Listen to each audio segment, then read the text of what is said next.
નમસ્કાર, આપ જોઈ રહ્યા છો નેશન પ્લસ ન્યૂઝ. હું છું આપની સાથે હેતલ ભગત. મારુતિ સુઝુકી કંપની તરફથી છોટાઉદેપુરના એસએસએફ હાઈસ્કૂલ ખાતે ભરતી મેળાનું આયોજન કરાયું હતું.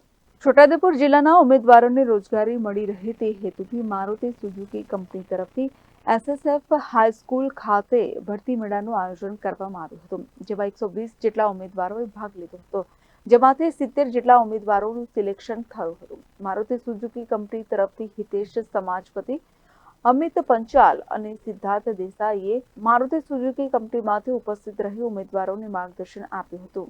આજે સુઝુકી મોટર તરફથી અમે લોકો ભરતી માટે છોકરાઓ માટે આવ્યા છે. ગાડી ઇન્ટરવ્યુ લેવા માટે આવ્યા છે અને ખાસ કે છોટાઉદેપુરના જિલ્લાના છોકરાઓને રોજગારી મળે, મુખ્ય અમારો ઉદ્દેશ એ જ છે કે એની માટે જ આવ્યા છે ગાડી ઇન્ટરવ્યુ માટે. અને આજે 120-30ની સ્ટ્રેન્થ અહીંયા છે, જેમાંથી 70 છોકરા અહીંયા સિલેક્શન કર્યું છે સુઝુકી મોટર માટે. 6 મહિના પહેલાં અમે લોકો છોટાઉદેપુર જિલ્લામાં એકલવ્ય ગ્રુપ ઓફ કોલેજમાં ભરતી મેળો કર્યો હતો. ત્યાં પણ અમે 56 છોકરાઓને રોજગારી આપી હતી છોટાઉદેપુર જિલ્લાના. અમારો ઉદ્દેશ એ જ છે કે છોટાઉદેપુર જિલ્લાના છોકરાઓને રોજગારી મળી રહે. Rehan Patel, nation plus news, Chhota Udepur. સમાચારોનો સતત અપડેટ મેળવવા માટે અમારી નેશન પ્લસ ન્યૂઝની યુટ્યુબ ચેનલને સબસ્ક્રાઇબ કરો, બેલ આઇકન દબાવો અને જોડાયેલા રહો ફેસબુક, ઇન્સ્ટાગ્રામ અને ટ્વિટર પર.